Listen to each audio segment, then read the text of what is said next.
asking for a refund. On Monday afternoon, Sarah walks into a small electronics shop near the town square.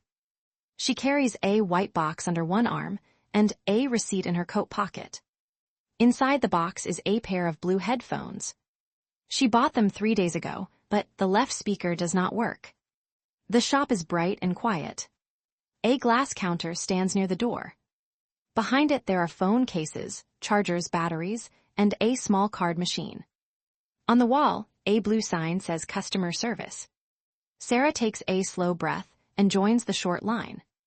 She feels nervous, but she has prepared what to say. At home, she checked the headphones twice. She plugged them into her laptop, then into her phone. The right side played music clearly, but the left side stayed silent. She put the headphones back into the box, folded the cable, and placed the receipt on top. When it is her turn, a shop assistant smiles at her. His name tag says Noah. "Hello," Noah says. "How can I help you today?" Sarah places the box on the counter. "I bought these headphones on Friday," she says. "One speaker does not work. I would like a refund, please." Noah opens the box carefully. He checks the headphones, the cable, and the small instruction booklet. Then he looks at the receipt. "Do you have the card you used to pay?" "Yes," Sarah says. She takes her bank card from her wallet and puts it beside the receipt. Noah nods. "Thank you. I just need to test them." He connects the headphones to a small tablet behind the counter. A song begins to play from the right speaker. Noah lifts the left speaker close to his ear. There is no sound. He tries another cable, but the problem is still there. "You are right," he says. "The left speaker is faulty." Sarah feels relieved. She was afraid he might think she broke them. "I only used them at home," she says. "I kept the box and the receipt." That helps, Noah says. He points to a return policy sign near the card machine. For faulty items, we can give a refund or an exchange within 30 days. Sarah looks at the shelf behind him. There are black headphones, red headphones, and the same blue headphones in a new box. For a moment, she thinks about an exchange. But she needs the money for a train ticket this week. "I would prefer a refund," she says. "Of course." Noah types the item number into the register. The screen shows the price, the date, and the payment method. He asks Sarah to tap her bank card on the card machine. The machine beeps. The screen says approved. Noah prints a refund receipt and circles the amount with a pen.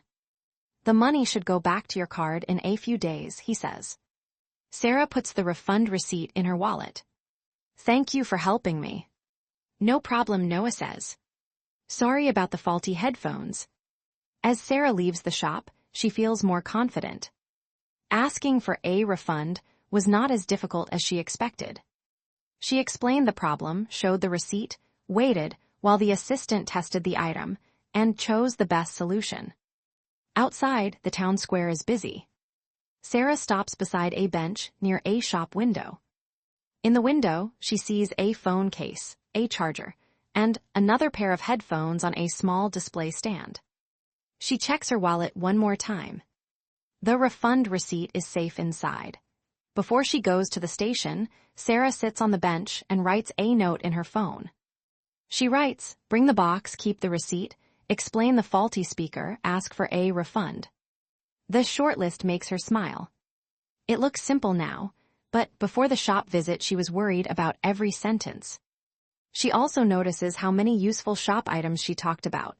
Counter, speaker, cable, headphones, receipt, refund, exchange, policy, card machine, and faulty item. They were not just textbook examples. They were real objects she needed in a real conversation, with a real assistant, in a real shop.